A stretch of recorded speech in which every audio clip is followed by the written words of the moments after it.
कहानी की शुरुआत होती है कैस्पर नाम के एक गुंडे से जो मेक्सिको का रहने वाला था।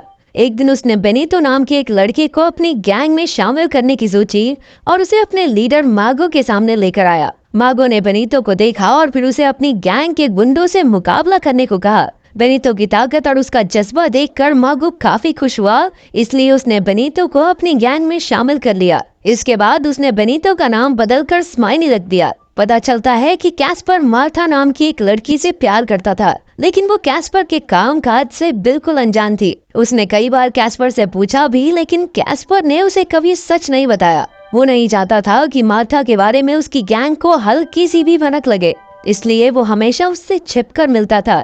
उसने स्माइली से भी इस बात को राज रखने को कहा। इसके बाद वो स्माइली को गैंग के बाकी मेंबर्स से मिलवाने ले गया। तभी मागो ने कैस्पर से पूछा कि वो आजकल कहाँ गायब रहता है, लेकिन कैस्पर ने बड़ी चालाकी से बात टाल दी। इसके बाद मागो ने उन्हें एक दुश्मन गैंग का आदमी दिखाया और स्माइली को उसे गोली मारने को कहा। स्माइली ने पहले कभी ऐसा काम नहीं किया था, तो वो थोड़ा हिचकिचा रहा था, इसलिए कैस्पर ने उसकी मदद की और गोली चलाते ही स्माइली उसकी गैंग का हिस्सा बन गया। गोली चलाने के बाद स्माइली काफी दुखी हो गया, पर मागो ने उसे समझाया कि जल्द ही उसे इसकी आदत हो जाएगी। बाद में जब कैस्पर मार्था से मिला तो वो काफी गुस्से में थी, क्योंकि कैस्पर अब तक उससे अपना राज छिपा रहा था। लेकिन तभी अचानक मागो वहां आ पहुंचा और जब उसने मार्था के बारे में पूछा तो कैस्पर ने झूठ कह दिया कि ये तो दूर की दोस्त है मेरी, मैं नहीं जानता इसे ज्यादा लाड़ प्यार नहीं हमारा। इस पर मार्था गुस्सा होकर वहां से चली गई। इसके बाद हम सायरा नाम की एक लड़की को देखते हैं जो अपने पिता और चाचा के साथ गैर कानूनी तरीके से मेक्सिको से अमेरिका जाने की फिराक में थी।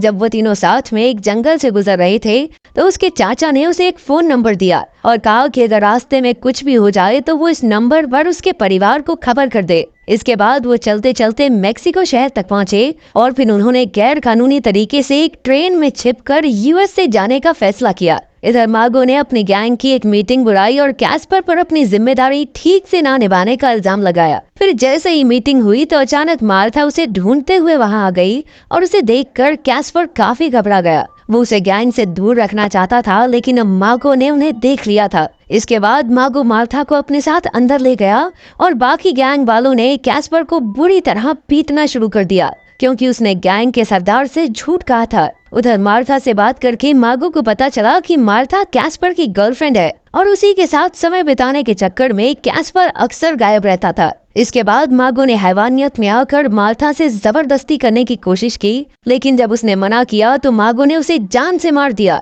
इसके बाद उसने बाहर निकलकर कैस्पर को मार्था की मौत की खबर दी और कहने लगा कि उसे जल्द ही कोई और लड़की मिल जाएगी, तो ज्यादा उदास होने की जरूरत नहीं है इसके पीछे। इसके बाद मागो ने स्माइली को एक बंदूक दी और कैस्पर को अपने साथ नए मिशन पर चलने को कहा। आखिरकार वो तीनों उसी ट्रेन में चढ़ गए जिसमें सायरा अपने पिता और चाचा के साथ थी। थोड़ी देर बाद भारी बारिश होने की वजह से ट्रेन रुक गई और अचानक मागो की गैंग ने लोगों को लूटना शुरू कर दिया। तभी मागो की नजर सायरा पर पड़ी और वो उस पर भी जोर जबरदस्ती करने लगा। ये देखकर कैस्पर की आंखों के सामने मार्था की झलक आ गई और उसके सर पर खून सवार हो गया। उसने एक ही झटके में मागो को जान से मारकर उसे ट्रेन से नीचे फेंक दिया। ये देखकर स्माइली भी तुरंत वहां से भाग निकला और बाकी सभी यात्री कैस्पर से डरकर आराम से बैठ गए। फिर अगली सुबह दो लोगों ने कैस्पर पर हमला करने का प्लान बनाया, लेकिन सायरा ने उनका ध्यान भटकाकर कैस्पर की जान बचाई। उधर जब स्माइली ने वापस लौटकर अपनी गैंग को मागो की मौत की खबर दी तो एल सानो नाम के गुंडे को लगा कि स्माइली भी कैस्पर से मिला हुआ है।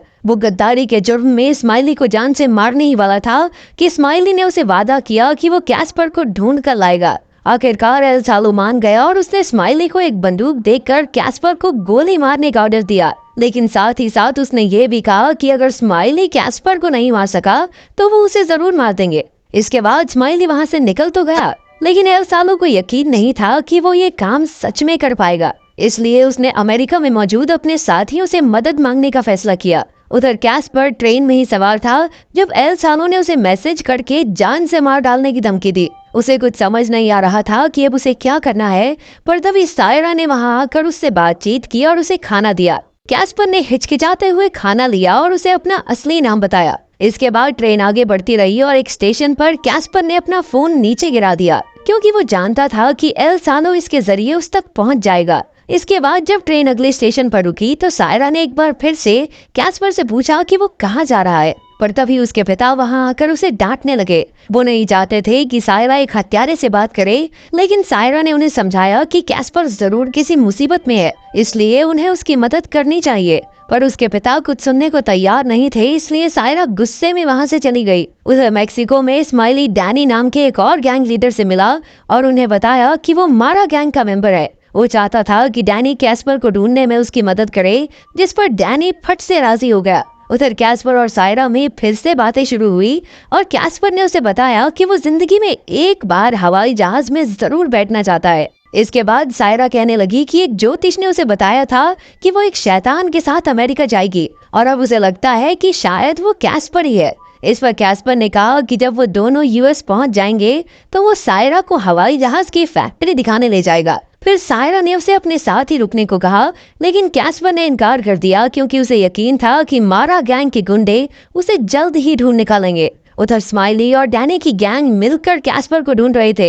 रास्ते में एक आदमी ने उन्हें बताया कि कैस्पर ट्रेन से यूएस जा रहा है। वहीं ट्रेन में जब अगला स्टेशन आने वाला था तो कैस्पर ने सभी यात्रियों को ट्रेन से उतरने को कहा, क्योंकि वो जानता था कि आगे पुलिस की तलाशी होगी जिसमें गैर कानूनी तरीके से यूएस जा रहे लोग पकड़े जाएंगे। उसकी बात मानकर सब स्टेशन से पहले ही उतर गए और चलकर आगे बढ़ने लगे। तभी अचानक कैस्पर को उन गैंग्स के गुंडे दिखाई दिए जो उसे मारने के लिए ढूंढ रहे थे। उसी वक्त गुंडों ने भी उसे देख लिया और वो उसका पीछा करने लगे, लेकिन कैस्पर किसी तरह छिप कर उनसे बच निकला। आखिरकार थोड़े समय बाद वो स्टेशन के आगे से ट्रेन पर वापस चढ़ा और तब उसकी सायरा के परिवार से भी दोस्ती हो गई। लेकिन जैसे ही सब आसपास वाले सो गए तो कैस्पर ट्रेन से उतर गया। इसके बाद वो यूं ही इधर उधर घूमने लगा क्योंकि उसे समझ नहीं आ रहा था कि उसे आगे कहाँ जाना चाहिए। लेकिन तभी उसने देखा कि सायरा भी ट्रेन से उतरकर उसके पीछे पीछे आ गई थी। अब कैस्पर ने दौड़कर उसे ट्रेन तक पहुंचाने की कोशिश की, लेकिन तब तक ट्रेन जा चुकी थी। अब कैस्पर को काफी चिंता होने लगी क्योंकि अगर सायरा उसके साथ रही तो वो गुंडे उसे भी मार डालेंगे। पर अब उसके पास कोई और चारा भी नहीं था, इसलिए वो सायरा को लेकर अपनी एक दोस्त जैस्मीन के घर पहुंचा और सायरा को सही सलामत अमेरिका पहुंचाने के लिए उसकी मदद मांगी। आखिरकार जैस्मीन मान गई और उसने उन दोनों को खाना खिलाया। फिर उसने सायरा को आराम करने भेज दिया और कैस्पर से बात की। तब कैस्पर ने उसे बताया कि वो सायरा को सरहद पार करवा कर उसके परिवार से मिलवाना चाहता है, लेकिन जैस्मीन को उसकी बात पर यकीन नहीं हुआ। उसने कैस्पर को बताया कि एल्सारो पहले ही उसे ढूंढता हुआ यहाँ तक आ चुका है और हो सकता है कि वो दोबारा भी आए। लेकिन कैस्पर को यकीन था कि जैस्मिन उसकी मदद जरूर करेगी। उधर ट्रेन पर जब सायरा के पिता की आंख खुली तो उन्होंने देखा कि सायरा ट्रेन से गायब थी। उसके चाचा ने कहा भी कि उन्हें रुककर सायरा का इंतजार करना चाहिए, लेकिन क्योंकि वो जानते ही नहीं थे कि सायरा इस वक्त है कहाँ, इसलिए उन्होंने ना चाहते हुए भी आगे बढ़ने का ही फैसला किया। वहीं दूसरी ओर जैस्मिन कैस्पर और सायरा को अपनी गाड़ी में छुपाकर सरहद तक ले आई, जहां से वो अगली गाड़ी पकड़कर यूएस पहुंच सकते थे। लेकिन उनके निकलते ही उसने कैस्पर को धोखा देते हुए एल्सालो को उसका पता बता दिया। वहीं जब कैस्पर और सायरा गाड़ी में बैठे तो कैस्पर मार्था की याद में उसकी वीडियोस देखने लगा। उसने सायरा से पूछा कि क्या उसे डर नहीं लगता, लेकिन सायरा को पूरा यकीन था कि कैस्पर उसे किसी भी मुसीबत से बचा लेगा। ये सुनकर कैस्पर ने उसे अपने शरीर के जख्म दिखाए जो उसे मार्गो की तरफ से लड़ते हुए मिले थे, लेकिन मार्गो को उसकी वफादारी की कोई कद्र नहीं थी। उसने एक ही पल में उस लड़की को मार डाला जिससे वो बेहद प्यार करता था।